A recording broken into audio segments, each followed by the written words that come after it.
So very good morning everyone. Welcome to an academy. Welcome to Creatrix. So first of all, let me introduce myself. My name is Vishal Soni. I am an ex-IAS officer. I have cleared ESC examination 2 times. Right now I'm teaching on an academy and I am one of the topmost educators on an academy.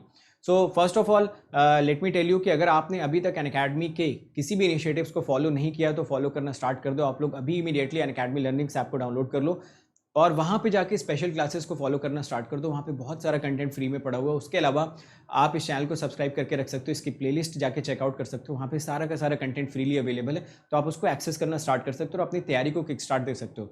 अब फिर अगर आपको लगता है कि यार अगर आप यही सारी चीज़ें ज़्यादा सिस्टमैटिक वे में, ज़्यादा ऑर्गेनाइज्ड वे में, पर्सनल गाइडेंस के अंदर आप ज़्यादा नंबर ऑफ क्वेश्चन सॉल्व करना चाहते हो, अपने डाउट्स को हर तरीके से क्लियर करना चाहते हो, टेस्ट सीरीज़ के एनालिसिस आपको चाहिए, तो आपको बिना सोचे अनअकैडमी प्लस पे आ जाना चाहिए। क्योंकि अनअकैडमी प्लस पे आपको मिलती है लाइव क्लासेस, जिससे कि आपकी कंटिन्यूटी बनी रहती है, आपके अंदर एक डिसिप्लिन मेंटेन होता है। जैसे ही सब्जेक्ट कंप्लीट होता है आपके लिए क्रैश कोर्सेज लाए जाते हैं। फिर उसके अलावा जैसे ही एक हफ्ते की आपकी पढ़ाई कंप्लीट होती है, वीकेंड में आपके लिए क्विज के फॉर्म में टेस्ट कंडक्ट कराए जाते हैं ताकि आप अपनी लर्निंग को चेक कर पाएं। बाकी जो सबसे इंपॉर्टेंट चीज़ आपको अनअकैडमी प्लस में मिलती है वो मिलती है आपकी डाउट सॉल्विंग। डाउट सॉल्विंग अभी 3 लेयर्स में आपकी होती है। सबसे पहले आपको ऐप पे डाउट सॉल्विंग का फीचर मिलता है। उसके बाद जो आप क्लासेस को अटेंड करते हो तो हर चौथी क्लास सिर्फ डाउट सॉल्विंग के लिए डेडिकेट करी गई है। वहाँ पे आके आप अपने डाउट्स को क्लियर कर सकते हो और अलग से डाउट सॉल्विंग बैचेस भी चलते हैं जिसमें टॉप एजुकेटर्स आपके सारे के सारे डाउट्स को सॉल्व करते हैं। एज ए टीचर मुझे भी पता है कि जो सबसे इंपॉर्टेंट लर्निंग होती है स्टूडेंट की वो डाउट क्लियर होने के बाद ही होती है। क्योंकि एज ए स्टूडेंट जब हम कोई भी सब्जेक्ट पढ़ते हैं तो हमारे पास बहुत से डाउट्स आते हैं। जब वो डाउट सॉल्व होते हैं तो हमें अपनी तैयारी में कॉन्फिडेंस आता है और तब लगता है कि तैयारी रैंक में कन्वर्ट हो जाएगी। तो डाउट सॉल्विंग ऐसा फीचर है जो आपको यूट्यूब पे नहीं मिलेगा बट प्लस पे बहुत ही सिस्टमैटिक वे में मिलता है। उसके अलावा बैचेस के लैंग्वेज में कोई बैरियर नहीं, आप रैंक इंप्रूवमेंट बैच या एक्सेलरेट बैच भी ज्वाइन कर सकते हो जहाँ पे फास्ट ट्रैक वे में आपके सारे के सारे कोर्सेज कंप्लीट कराए जाते हैं। उसके बाद जो दूसरा सब्सक्रिप्शन आता है वो होता है आइकॉनिक। आइकॉनिक में आपको एक पर्सनल कोच मिलते हैं जिन्होंने सारे के सारे एग्जाम्स खुद क्लियर किए होते हैं। ये आपको डेली, मंथली, वीकली प्लान्स बना के देते हैं। उन प्लान्स को आप एग्जीक्यूट करो, नहीं कर पाते हो तो उनसे डिस्कस करो कि क्यों नहीं कर पा रहे हो, क्या इशूज़ आ रहे हैं। उसके अलावा अगर आप हमसे 1-to-1 जूम सेशन करना चाहते हो तो स्टडी बूस्टर सेशंस आप ज्वाइन कर सकते हो। बाकी आपको टेस्ट की एनालिसिस मिल जाती है, आप टेस्ट देके आ जाओ, एनालिसिस आप तक पहुंच जाएगी, उस पर आप इंप्रूव करो। जैसे मैं बार बार बोलता हूँ, टेस्ट देना इंपॉर्टेंट नहीं, टेस्ट की एनालिसिस सबसे ज़्यादा इंपॉर्टेंट हो जाती है। ठीक है, तो अगर आपको लगता है यार आपके अंदर टैलेंट है बस आपके अंदर वो पुश नहीं है, वो डिसिप्लिन है, तो आप आइकॉनिक ले सकते हो। यहाँ पे पुश देने का काम आपको कोच करता है। बाकी अगर आप लोगों को अनअकैडमी प्लस पे आना है तो आपको ये कोड लगाना है। ये कोड आपको ना सिर्फ मैक्सिमम पॉसिबल डिस्काउंट देती है बल्कि आपको मेरी पर्सनल गाइडेंस देती है। तो जब ये कोड लगा के आप अनअकैडमी प्लस पे आते हो तो ना सिर्फ आपको राइट कंटेंट मिलता है बल्कि एक राइट इंटेंट भी मिलता है जिससे आपकी तैयारी रैंक में कन्वर्ट हो जाती है। और अभी अनअकैडमी पे आपका ऑफर भी चल रहा है, so this is the best time to come on to the Unacademy. 12 महीने पे 2 महीने का गेट एसी और 3 मंथ्स का आपके लिए एसएससी जेई का सब्सक्रिप्शन भी मिल रहा है ताकि आप सारे टेक्निकल एग्जाम्स को टारगेट कर पाएं। साथ के साथ 24 मंथ्स पे 4 मंथ्स का गेटीएससी और 6 मंथ्स का एसएससी जी मिल रहा है ताकि आप एग्जाम्स को टारगेट कर पाएं। तो यहाँ पे भी आप सेम कोड लगा के अनअकैडमी प्लस पे एंटर कर लो। जो जैसा मैंने बोला कि आपको मैक्सिमम पॉसिबल डिस्काउंट के साथ साथ राइट कंटेंट और राइट इंटेंट भी मिलता है। और उसके अलावा जो बैचेस अभी चल रहे हैं, तो जैसे मैंने बोला ईएमएफटी अभी मेरा स्टार्ट हो ही चुका है। बहुत सारे बच्चे ऑलरेडी अटेंड कर रहे हैं इसको, तो आप भी आके अटेंड कर सकते हो। 8:30 बजे रात में स्टार्ट होता है, 2 घंटे का बैच है। जब आप इस बैच को अटेंड करोगे तो आपके ईएमएफटी के सारे कंसेप्ट बहुत ही बेहतरीन लेवल पे क्लियर होंगे। और उसके अलावा आपके पास जितने भी डाउट्स होंगे वो इमीडिएटली सारे के सारे क्लास में सॉल्व किए जाएंगे। फाइन, तो आपकी ब्रांच चाहे ईसी हो चाहे इलेक्ट्रिकल हो, आप यहाँ से अपनी जर्नी स्टार्ट कर सकते हो और अपनी तैयारी को रैंक में जरूर कन्वर्ट कर सकते हो। तो आई नो आप लोग न्यूरालिंक की टेक्नोलॉजी के बारे में जानने के लिए बहुत ज़्यादा एक्साइटेड है। न्यूरालिंक की टेक्नोलॉजी समझने से पहले ये जानने की कोशिश करते हैं कि न्यूरालिंक एग्जिस्टेंस में कब आया, लोगों को कब पता चला कि न्यूरालिंक जैसी भी कोई चीज़ एग्जिस्ट करती है। तो उससे पहले मैं आपका ध्यान एक गेम की तरफ आकर्षित करना चाहूँगा जो आप लोगों ने बचपन में ज़रूर खेला होगा। जो छोटे वाले वीडियो गेम्स आते थे, आजकल आप अपने मोबाइल्स पे भी ये गेम खेलते होगे और इस गेम का नाम होता है पिंग पोंग। तो देखो इस गेम में असल में होता क्या है कि आपने देखा होगा दोनों साइड में एक बार रहते हैं और बीच में एक बॉल रहती है। आपको क्या करना होता है, ये दोनों साइड जो आपको बार्स दिख रहे हैं ना, इनकी मदद से आपको इस बॉल को प्रोटेक्ट करना होता है। बाय द वे ये बॉल इस बार को क्रॉस करते हुए पीछे चली गई तो आपका जो गेम होगा वो एंड हो जाएगा या आप गेम लूज कर जाओगे। तो आपने देखा होगा कि जब आप मोबाइल पे ये गेम खेलते हो तो आप क्या करते हो कि अगर आपको इस वाले बार को ऊपर या नीचे लेके जाना है तो आप अपनी फिंगर को ऊपर या नीचे स्लाइड करते होगे, उसके बेसिस पे ये बार ऊपर या नीचे जाता है। सिमिलरली ये वाला बार अगर ऊपर या नीचे आपको करना है तो आप अपने लेफ्ट वाली फिंगर को ऊपर या नीचे स्लाइड करोगे। मतलब अगर आपके हाथों को इस पर्टिकुलर पूरे के पूरे गेम से हटा दिया जाए तो आप ये गेम नहीं खेल पाओगे, क्योंकि उस केस में ये वाला बार भी ऊपर नीचे नहीं होगा और ये वाला बार भी ऊपर नीचे नहीं होगा। ठीक है, तो आप मुझे बता सकते हो क्या कि अगर मैं आपके हाथों को यहाँ से एग्जिस्टेंस में हटा दूँ और मैं आपसे बोलूँ कि भाई ज़रा ये गेम खेल के दिखाओ, तो आप बोलोगे सर पॉसिबल ही नहीं। बट मज़े की बात यह है कि इंसान की तो छोड़ो, एक मंकी ने, एक बंदर ने ऐसा करके दिखाया कि कि उसने बिना अपने हाथों के मदद के ये पूरा का पूरा गेम सक्सेसफुली खेल के दिखाया। और असल में न्यूरालिंक का एग्जिस्टेंस यहीं से आया था। तो न्यूरालिंक का जो यूट्यूब चैनल था उसमें सबसे पहले ये एक वीडियो पोस्ट किया गया था। इस वीडियो में दिखाया गया कि ये जो बंदर यहाँ पे बैठा हुआ है ना, ये जो मंकी यहाँ पे बैठा हुआ है, ये मंकी बिना अपने किसी भी हाथों के जेस्चर को यूज़ किए सिर्फ और सिर्फ दिमाग की मदद से इस पूरे के पूरे गेम को कंट्रोल कर रहा है। मतलब जब ये मंकी सोच रहा है कि ये वाला बार ऊपर जाना चाहिए तो ये ऊपर जाता था, जब ये मंकी सोच रहा है कि ये वाला बार नीचे जाना चाहिए तो ये नीचे ऊपर जाता है। और इस बेसिस पे उसने जो बीच में बॉल दिख रही थी ना, उसको पूरी तरीके से प्रोटेक्ट करके रखा हुआ था। तो आपके दिमाग में आना चाहिए सर ये तो पॉसिबल ही नहीं, मतलब अगर मंकी अपना हाथ यूज़ नहीं कर रहा है तो कैसे वो इस दोनों बार्स को कंट्रोल कर सकता है, क्योंकि हम एज ए ह्यूमन तो नहीं कर सकते। अगर हम अपने दोनों हाथों को हटा लेंगे पिक्चर से तो वो पूरा का पूरा गेम ही वहीं पे खत्म हो जाएगा और हम उस गेम को कभी खेल नहीं पाएंगे। बट इस मंकी ने ऐसा करके दिखाया और ये पहला वीडियो था जिसको न्यूरालिंक ने अपने यूट्यूब चैनल पे पोस्ट किया था। यहाँ से लोगों को पता चला कि अच्छा ऐसी कोई टेक्नोलॉजी भी एग्जिस्ट कर सकती है, ऐसा भी कुछ पॉसिबल हो सकता है कि बिना आप अपने हैंड जेस्चर्स को यूज़ किए किसी पर्टिकुलर चीज़ को सिर्फ अपने माइंड से कंट्रोल कर सकते हो। अब इसकी एग्जैक्ट टेक्नोलॉजी क्या है, आइए उसको जानने की कोशिश करते हैं। तो इतनी सारी बातें सुनने के बाद अब राइट टाइम आ गया आपको ये बताने का कि न्यूरालिंक का असल मतलब क्या होता है। न्यूरालिंक असल में दो वर्ड से मिलकर बना हुआ न्यूरा प्लस लिंक। न्यूरा का मतलब something which is associated with your brain और लिंक का मतलब होता है एक चिप। यानी कि मोटा मोटा आप ये बोल सकते हो कि इस पर्टिकुलर टेक्नोलॉजी में आपके ब्रेन में एक चिप डाली जाएगी। तो आप बोलोगे कि सर अगर ब्रेन में चिप डाली जाएगी तो वो काम कैसे करेगा, उसका क्या फंक्शन होगा, वो जो मंकी और बंदर बैठा हुआ था वो कैसे बिना हाथ हिलाए गेम को खेल ले रहा था। तो ये जानने समझने के लिए आइए थोड़ा सा समझते हैं कि आपका जो असल ब्रेन होता है वो कैसे काम करता है। आपका जो ह्यूमन ब्रेन होता है ना, उसमें बहुत सारे न्यूरॉन्स होते हैं और उनका काम क्या होता है, सिग्नल को ट्रांसमिट करना। कहाँ कहाँ पे ट्रांसमिट करना, आपकी मसल्स को ट्रांसमिट करना। जैसे मेरे दिमाग में अगर मुझे ये आता है कि मुझे एक ग्लास उठाना है तो जो मेरे न्यूरॉन्स होंगे वो मेरे मसल्स को, मेरे हाथों को एक सिग्नल ट्रांसमिट करेंगे कि भाई आपकी मेज पे जो ये ग्लास रखा हुआ है ना, इस ग्लास को आप उठाइए। तो यहाँ पे हमारे न्यूरॉन्स ने मुझे सिग्नल ट्रांसमिट किया और मेरे मसल्स को वो सिग्नल गया, इस वजह से मैंने इसको उठा लिया। देखो जो हर एक न्यूरॉन होता है उसमें 3 पार्ट्स आपको देखने को मिलते हैं। हर एक न्यूरॉन में अगर आप देखोगे ना तो 3 पार्ट्स होते हैं, एक होता है डेंड्राइट, एक होता है सोमा और एक होता है एक्सॉन। ठीक है, तो जो डेंड्राइट होता है वो क्या करता है, सिग्नल को रिसीव करता है। जैसे मैंने सोचा कि मुझे ग्लास उठाना है तो जो ये मेरे ग्लास उठाने वाला थॉट जनरेट हुआ मेरे माइंड में, ये सबसे पहले किसके पास जाएगा, डेंड्राइटिस के पास जाएगा। तो जो डेंड्राइट होगा ना वो इस इन्फॉर्मेशन को लेगा, फिर उसके अंदर एक सोमा होगा जो इस इन्फॉर्मेशन को प्रोसेस करेगा कि अच्छा इसको ग्लास उठाना है। अब ग्लास उठाने के लिए फिर वो एक्सॉन के पास जाएगा और एक्सॉन से बोलेगा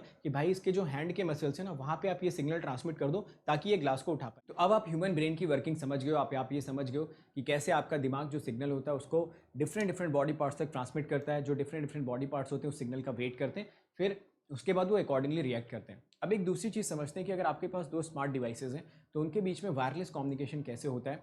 अगर आप ये दूसरी चीज़ भी समझ जाओ तो न्यूरालिंक की वर्किंग आपके लिए बहुत आसान हो जाएगी समझना और काफ़ी आसानी से आप उसको सीख सकते हैं। आइए मैं आपको क्लास में लाइव एग्जांपल देके बताता हूँ। देखिए मेरे सामने एक डिजिटल बोर्ड है जो कि एक स्मार्ट डिवाइस है और मेरे हाथ में एक स्लाइड चेंजर है। फाइन, अब अगर मैं स्लाइड चेंजर पे एक नेक्स्ट स्लाइड का बटन पुश करता हूँ तो ये पर्टिकुलर जो स्मार्ट बोर्ड है, जो आप यहाँ पे डिजिटल बोर्ड को देख रहे हो, इसको रिएक्ट करना चाहिए।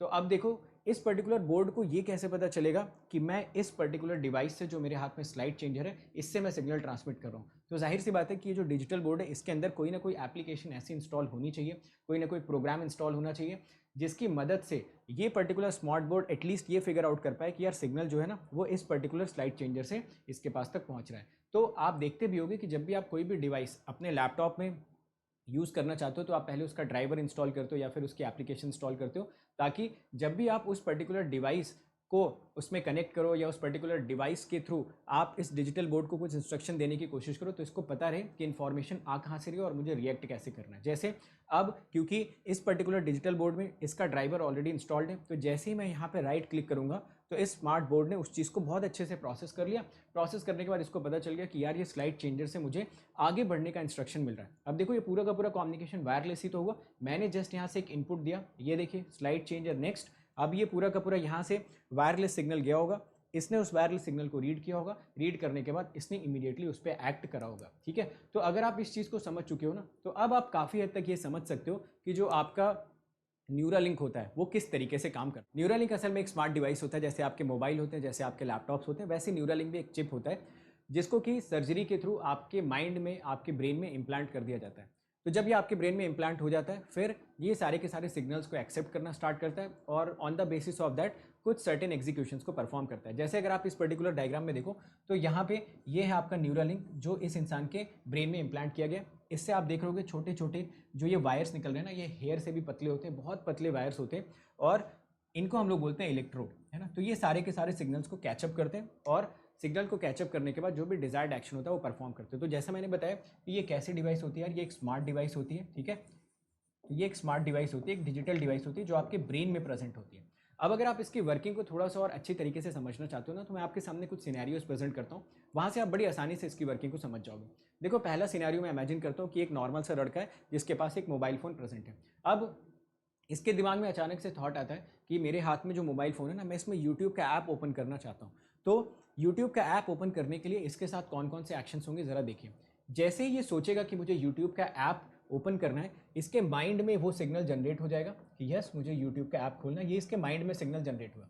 जैसे इसके माइंड में सिग्नल जनरेट हुआ, इसके माइंड के जो न्यूरॉन्स होंगे ये इस पर्टिकुलर सिग्नल को इसके किसी स्पेसिफिक बॉडी पार्ट तक पहुंचाने की कोशिश करेंगे जो इस यूट्यूब के ऐप को ओपन करने के लिए रिस्पॉन्सिबल होगा। और इस केस में हम लोग मान लेते हैं कि ये इसका थंब है। जैसे ही इसके थंब को एक सिग्नल मिलेगा कि अब तुम्हें यूट्यूब का ऐप ओपन करना है, ये इमीडिएटली फंक्शन करने के लिए, एक्शन लेने के लिए तैयार हो जाएगा। तो अभी ये थंब है, ये वेट कर रहा है सिग्नल का। जैसे इसके माइंड में जनरेट हुआ, न्यूरॉन्स ने यहाँ से सिग्नल भेजा इसके थंब के पास, इसके थंब को सिग्नल मिला, इसके थंब ने इमीडिएटली यूट्यूब के ऐप को टच कर दिया और वो ऐप पॉपअप होकर आपके सामने खुल गया। तो ये नॉर्मल सा फंक्शन जिसमें आप देख रहे होगे कि जो आपका माइंड है वो कंप्लीटली आपके बॉडी पार्ट्स के साथ कम्युनिकेट कर रहा है या बॉडी पार्ट्स को एक्शन में लाने के लिए रिस्पॉन्सिबल है by sending certain signals to certain body parts. अब एक दूसरा सिनेरियो आप इमेजिन करने की कोशिश करिए। ये वही लड़का है, इस लड़के ने अब क्या करा, अपने माइंड में एक न्यूरालिंक की चिप इम्प्लांट करवा ली, ठीक है। तो इसके माइंड में अब न्यूरालिंक की चिप इम्प्लांट है। तो आप बोलोगे सर ये तो एक स्मार्ट डिवाइस होती है ना। एग्जैक्टली, ये एक स्मार्ट डिवाइस होती है। तो इमीडिएटली इसको क्या भी करना पड़ेगा कि ये अपने मोबाइल में प्ले स्टोर पे जाएगा और प्ले स्टोर पे जाने के बाद वहाँ पे जो न्यूरालिंक का ऐप होगा उस ऐप को अपने फ़ोन में इंस्टॉल कर लेगा। तो इसके फ़ोन में भी न्यूरालिंक का ऐप होगा। ऐसा वो इसलिए कर रहा है ताकि अगर इस न्यूरालिंक वाली स्मार्ट डिवाइस से कोई सिग्नल जाए तो इस फ़ोन को पता होना चाहिए कि यार मेरे पास सिग्नल कहाँ से आ रहा है। उसके लिए इस पर्टिकुलर फ़ोन में न्यूरालिंक की कोई एप्लीकेशन या फिर न्यूरालिंक का कोई ड्राइवर प्रेजेंट होना चाहिए ताकि ये क्लासीफाई कर पाए कि अच्छा ये जो सिग्नल मेरे पास आ रहा है ना, ये न्यूरालिंक ने भेजा हुआ, तो अकॉर्डिंगली मैं एक्शन ले लेता हूँ। अब देखो यहाँ पे कैसे फंक्शन होगा। अब ये वही लड़का है, अभी भी इसका काम सेम है। ये क्या करना चाहता है, अपने मोबाइल में यूट्यूब का ऐप ओपन करना चाहता है। फाइन, अब देखो सबसे पहले यहाँ पे भी इसके दिमाग में ये थॉट जनरेट होगा कि मुझे यूट्यूब खोलना है। पिछले सिनेरियो में न्यूरॉन्स ने जो सिग्नल थे वो बॉडी पार्ट्स को ट्रांसमिट कर दिए थे, बॉडी पार्ट ने इसको टच किया, यूट्यूब ऐप आपको ओपन हो गया था। बट इस केस में जो आपका ये थॉट है, जो यहाँ पे सिग्नल जनरेट हुआ है, ये बॉडी पार्ट्स को ट्रांसमिट ना होकर डायरेक्टली आपके न्यूरालिंक को ट्रांसमिट होता है। अब न्यूरालिंक है एक स्मार्ट डिवाइस। जैसे आप न्यूरालिंक पे ये इन्फॉर्मेशन, ये सिग्नल पहुँचाते हो that I have to open the YouTube app, तो ये न्यूरालिंक क्या करता है, ये एक स्मार्ट डिवाइस है, ये मोबाइल आपका स्मार्ट डिवाइस है, ये वायरलेसली कम्युनिकेट करते हैं। मतलब ये यहाँ से एक वायरलेस सिग्नल भेजता है कि ये जो इंसान है ना, ये आपके फ़ोन में यूट्यूब का ऐप ओपन करना चाहता है। तो यहाँ पे भी न्यूरालिंक डिवाइस है, यहाँ पे उसका एप्लीकेशन या ड्राइवर प्रेजेंट है। जैसे यहाँ से सिग्नल पहुँचेगा, इसका जो एप्लीकेशन होगा वो उसको प्रोसेस कर लेगा और अपने स्मार्टफोन को बता देगा कि न्यूरालिंक से तुम्हारे पास सिग्नल्स आ रहे हैं, अब तुम एक्ट करना स्टार्ट करो।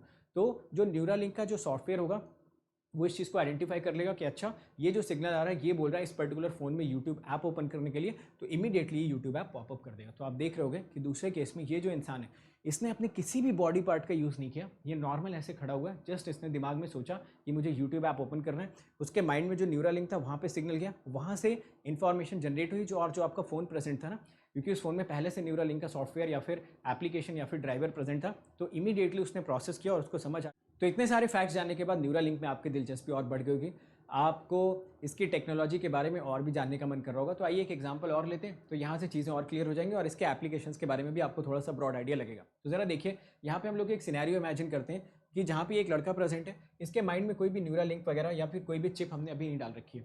इसके बगल में एक पानी का ये ग्लास रखा हुआ है और ये पानी का ग्लास उठाना चाहता है। तो जब ये लड़का बैठा होगा, सबसे पहले इसके दिमाग में थॉट आएगा कि यार मुझे ये पानी का ग्लास पिक करना है। तो जैसे इसके दिमाग में थॉट आएगा, इमीडिएटली इस थॉट को सिग्नल के फॉर्म में सारे के सारे न्यूरॉन्स क्या करेंगे, रिक्वायर्ड बॉडी पार्ट तक पहुंचाने की कोशिश करेंगे, जो कि इस केस में आपका क्या होगा, हैंड। यानी कि ये हाथ इंतजार कर रहा होगा कि कब मुझे न्यूरॉन्स के थ्रू यहाँ से सिग्नल मिले और मैं पानी का ग्लास उठा लूँ।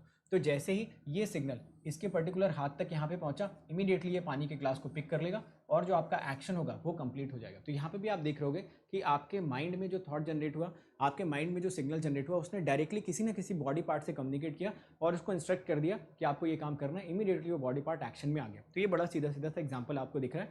अब क्या करते हैं, ये वही लड़का है जिसने अपने माइंड में न्यूरालिंक इंस्टॉल करवा लिया, ठीक है। तो सपोज इस बार इसने न्यूरालिंक इंस्टॉल करवा लिया, अगेन ये सेम ही चीज़ परफॉर्म करना चाहता है, यानी कि ये पानी के ग्लास को पिक करना चाहता है, ठीक है। अब अगर ये इस पानी के ग्लास को उठाना चाहता है तो सबसे पहले इसके दिमाग में वो थॉट आएगा, इसने सोचा मुझे पानी का ग्लास उठाना है, तो ये इसके दिमाग में सिग्नल जनरेट हुआ।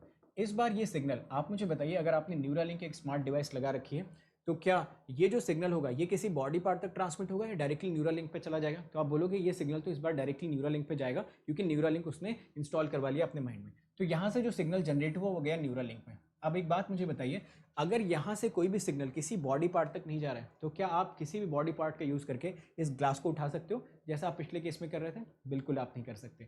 यानी अगर इस बार आपको ग्लास उठाना है ना, तो किसी ना किसी आपको एक्सटर्नल एजेंट की ज़रूरत पड़ेगी।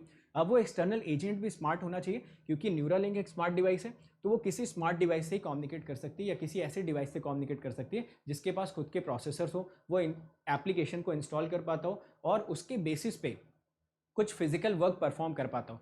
तो ऐसी कौन सी डिवाइस होती है? ऐसे डिवाइसेस होते हैं आपके रोबोट, ठीक है। तो रोबोट आपके क्या होते हैं? आपके स्मार्ट डिवाइसेस होते हैं, वो आपके लैपटॉप जैसे ही होते हैं। समझ लो यहाँ पे आपने लैपटॉप लगा दिया और उसमें आपने यहाँ पे क्या लगा दिया? हाथ पैर लगा दिए। तो इस लैपटॉप में अगर कोई सर्टेन इंस्ट्रक्शन जाता है तो उसके बेसिस पे ये अपने हाथ पाँव को हिला सकता है या सर्टेन रिएक्शन दे सकता है, ठीक है। तो अब देखो यहाँ पे होगा क्या, इसके दिमाग में थॉट है कि मुझे ये ग्लास उठाना है, न्यूरालिंक इसने लगवा रखा था, इंस्ट्रक्शन गया न्यूरालिंक के पास। अब न्यूरालिंक किसी एक्सटर्नल स्मार्ट डिवाइस को इंस्ट्रक्शन भेजेगा, वो सपोज यहाँ पे रोबोट प्रेजेंट है, तो इसने क्या किया, इस रोबोट को एक वायरलेस सिग्नल भेजा। अब इस रोबोट के अंदर भी जाहिर सी बात है न्यूरालिंक की एप्लीकेशन होनी चाहिए या न्यूरालिंक का प्रोग्राम होना चाहिए या न्यूरालिंक का ड्राइवर होना चाहिए। तो जैसे ये इन्फॉर्मेशन पहुंचेगा, ये जो न्यूरालिंक वाला एप्लीकेशन है ये इस रोबोट को बताएगा कि भाई तुम्हारे पास न्यूरालिंक से एक इन्फॉर्मेशन आ रही है, उसको प्रोसेस करो। ये प्रोसेस करेगा, तब इसको समझ आएगा अच्छा ये जो न्यूरालिंक है ये इसको बोल रहा है कि यहाँ पे जो ग्लास रखा हुआ है ना, इस ग्लास को उठाओ और इस लड़के के हाथ में रख दो। तो ये रोबोट चलता हुआ यहाँ से यहाँ तक आएगा, इस ग्लास को उठाएगा और उठा के इस इंसान के हाथ में रख देगा। तो आप देख पा रहे होगे कि अगर इस बंदे के ब्रेन में न्यूरालिंक लगा हुआ है तो ये सिर्फ और सिर्फ ऐसे हाथ करके बैठा रहेगा और इसको सिर्फ सोचना है। इसने अपने थॉट जनरेट किए कि मुझे ग्लास उठाना है, न्यूरालिंक जो इसके ब्रेन में लगा हुआ उसको प्रोसेस करेगा, बगल में आपको बस एक रोबोट रखना है, इन्फॉर्मेशन उस रोबोट तक जाएगी और वो रोबोट खुद ब खुद आके ग्लास आपको हैंड ओवर कर देगा। तो आप देख रहे होगे कि न्यूरालिंक के जो वेरियस एप्लीकेशन हैं इनको दो कैटेगरीज में आप डिवाइड कर सकते हो। एक कैटेगरी तो ये है कि आप अपने ब्रेन के थ्रू किसी स्मार्ट डिवाइस के सर्टेन फंक्शंस को कंट्रोल कर सकते हो। जैसे आपने अपने माइंड के थ्रू अपने मोबाइल के, अपने लैपटॉप के सर्टेन फंक्शंस को कंट्रोल कर लिया। आपने सिर्फ और सिर्फ बैठे बैठे व्हाट्सएप चला दिया, बैठे बैठे किसी को कॉल कर दिया।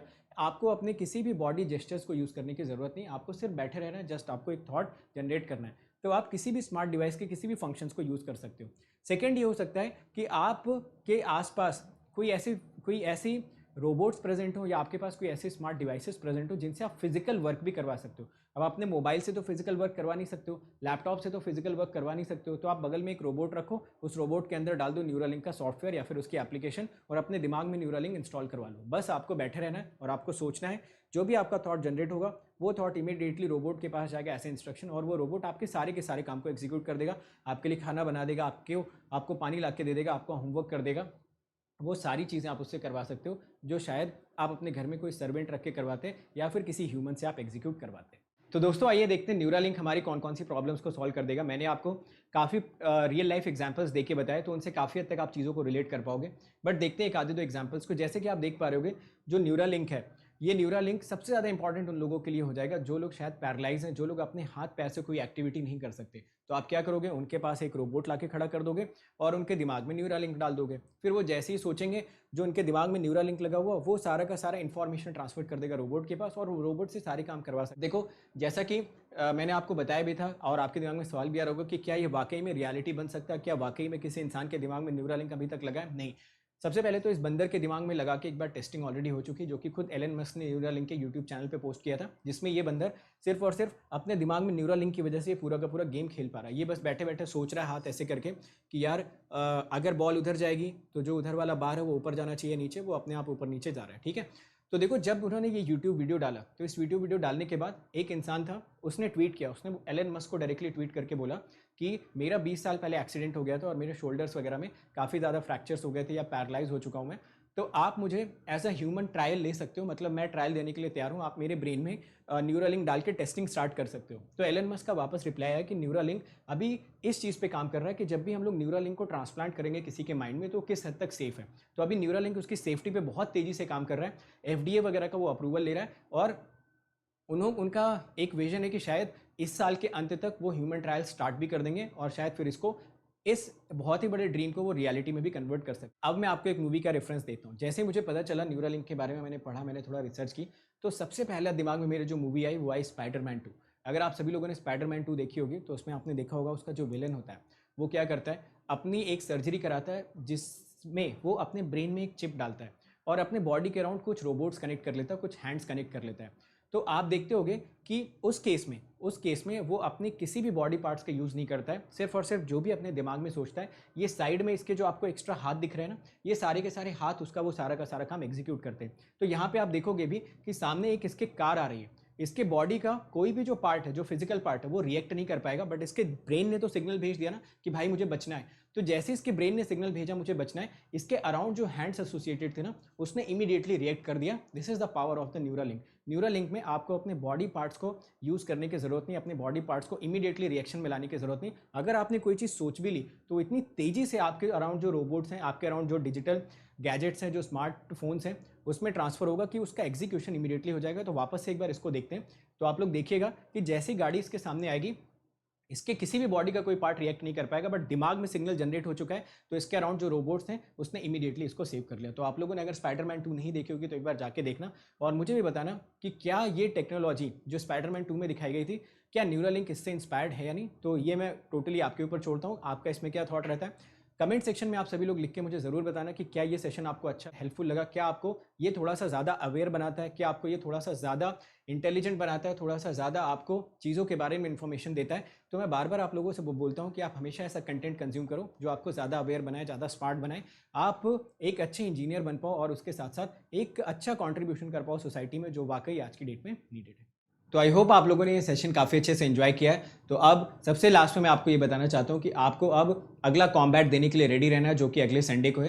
तो अनअकैडमी पे कॉम्बैट आप सभी लोगों को देना। कॉम्बैट 2 तरीके से आपकी हेल्प करता है। सबसे पहले तो आप अपने प्रिपरेशन लेवल को चेक कर पाते हो, आप देखते हो आप कहाँ पे स्टैंड आउट कर रहे हो। उसके अलावा अगर आपने ये कोड लगा के कॉम्बैट पे एंट्री ले रखी है, ठीक है, तो आपको ये ज़रूर मेक श्योर करना है कि अगर आप अच्छी रैंक लेके आते हो तो प्लस पे आप आ जाओ, क्योंकि प्लस पे ना आपको अच्छा खासा डिस्काउंट मिलता है अगर आपने ये कोड लगा रखा है। तो आप यहाँ पे डिस्काउंट के स्लैब्स देख सकते हो, डिफरेंट स्लैब्स हैं, आपको अप टू 100% की स्कॉलरशिप मिलती है अगर आप ये कोड लगा के अनअकैडमी कॉम्बैट देते हो तो फाइन। उसके अलावा आप सभी लोग यार स्पेशल क्लासेस के सारे फीचर्स को एक्सेस करना स्टार्ट करो। फ्री में आपको इतने सारे फीचर्स यहाँ पे दिए जाते हैं। आपके पास जो भी क्लास आप एनरोल करके रखते हो उसके पास उसके मैसेजेस जाते हैं, आप लेक्चर के नोट्स डाउनलोड कर सकते हो। उसके अलावा वहाँ पे बहुत अच्छी तरीके से क्विजेस वगैरह कंडक्ट होते हैं, क्योंकि पोल्स वगैरह हम लोग कंडक्ट कर पाते हैं, और बिल्कुल वैसा ही इंटरफेस होता है जैसा आपका अनअकैडमी प्लस वाले स्टूडेंट्स को मिलता है। बस आपके डाउट सॉल्विंग्स और उसके अलावा जो आपके रेज द हैंड वाले ऑप्शन है वो अभी स्पेशल क्लास में अवेलेबल नहीं होते। Rest all the options you can simply enjoy and you can simply access, fine. उसके अलावा देखो यार, हमारे किसी भी सेशन में आपको कुछ इशू आता है, कुछ भी लगता है, हमें बताइए ताकि हम उस कंटेंट को इंप्रूव कर पाएं, ताकि आपके जो जूनियर्स हैं उनको एक बेहतरीन कंटेंट मिल पाए जो कंप्लीटली एरर फ्री हो, फाइन। उसके अलावा जैसा मैंने पहले आपको बताया, ऑफर अभी आपको मिल ही रहा है 12 महीने पे 2 महीने गेट TSC, 3 मंथ्स का आपको SSC JEE का, और 4 मंथ्स पे 4 मंथ्स का गेट TSC एंड 6 मंथ्स का SSC JEE, ताकि आप सारे टेक्निकल एग्जाम्स को टारगेट कर पाओ just in the single subscription. तो सिर्फ आपको 12 मंथ्स का अमाउंट पे करना है, 24 मंथ्स का अमाउंट पे करना है, ये एडिशनल चीज़ें आपको काफ़ी ज़्यादा मिलती है। बाकी जैसा मैंने आपको बार बार बता रखा है कि जब आप 12 मंथ का सब्सक्रिप्शन लेते हो तो आपको 80 rupees on the daily basis पे करने होते हैं, जो कि शायद हम ऐसे खाने पीने में खर्च कर देते हैं। 18 मंथ्स में आपको 70 rupees on the daily basis और 24 मंथ्स में आपको 60 rupees on the daily basis खर्च करने होते हैं।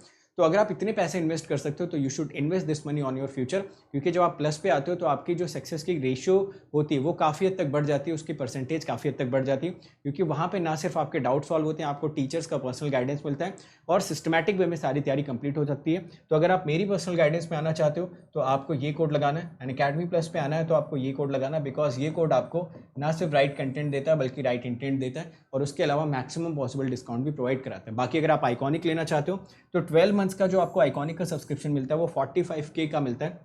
18 मंथ्स का 58K और 24 मंथ्स का 66K, ठीक है। इसको अगर आप 12 मंथ्स में कन्वर्ट करोगे तो ये 33K आपको रफली दिखेगा। मतलब 33K में आपको 2 साल का सब्सक्रिप्शन मिलता है, उसमें आप सारे वो चीज़ें ऑब्टेन कर सकते हो जो किसी भी स्टूडेंट के लिए एक ड्रीम होता है, जिसमें आपको एक पर्सनल कोच डेडिकेटेड असाइंड होता है जो थ्रू आउट द प्रिपरेशन आपको ट्रैक करेगा। उसके अलावा 1-to-1 Zoom session, study material, interview guidance program, doubt solving, doubt clearing, ये सारे के सारे ऑप्शंस बहुत स्मूथ हो जाते हैं, टेस्ट के एनालिसिस मिलती है, ये सारा सब कुछ आपको आइकॉनिक पे मिलता है। और उसके लिए भी आपको सिर्फ और सिर्फ यही कोड लगाना है। तो अनअकैडमी प्लस पे आना है तो ये कोड आपको लगा के ही एंटर करना है, ठीक है। चलो यार, so thank you so much everyone. इस सेशन को यार सभी लोग लाइक कर देना, शेयर कर देना, चैनल को सब्सक्राइब भी कर देना। और अगर आपको ऐसे कंटेंट अच्छे लगते हैं तो ज़रूर मुझे बताइए, ताकि मैं ऐसे और कंटेंट आपके लिए बना पाऊँ जहाँ पे अपनी पर्सनल लाइफ से, अपने एक्सपीरियंस के बेसिस पे मैं आपसे कुछ टिप्स शेयर कर पाऊँ, जिससे आपकी प्रिपरेशन में, जिससे आपकी तैयारी में, जिससे आपकी रैंक आने में थोड़ी मदद मिल पाए। तो शायद मुझसे ज़्यादा खुश कोई नहीं होगा, क्योंकि जब एक स्टूडेंट सक्सेसफुल होता है तो शायद जो सबसे ज़्यादा खुश होता है वो उसका टीचर ही होता है। So thank you so much everyone for attending this session.